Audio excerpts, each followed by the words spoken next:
سنديلو انا نحب نرجع لها بنظر الاهميه نتاعها. نحن اذا ما هيش فقط كان الاداره ولا المسائل اللي طرحناها، ثم مساله البوليس السياسي. علاش تثار مساله البوليس السياسي؟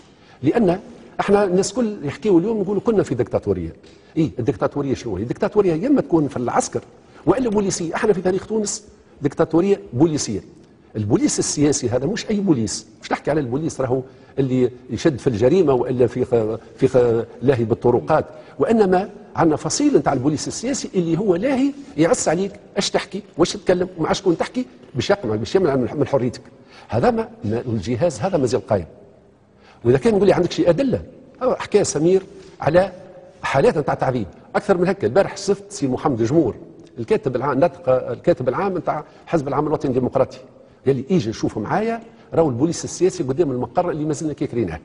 قال لي ايجي شوف، ها هو البوليس السياسي مازال موجود كما كان قبل، يمشي والمقر ايوه المقر نتاعكم كيف اذا كيف وانت مازال يعسوا عليكم واحنا كل مده رجعوا لنا. اذا احنا المجرمين احنا كيف بالضبط اللي قاعدين يقتلوا. كيفاش حبيت نكلمك كيفاش احنا مش نجموا نعملوا انتخابات حره نتاع مجلس تاسيسي في مناخ نتاع سيطره نتاع بوليس سياسي.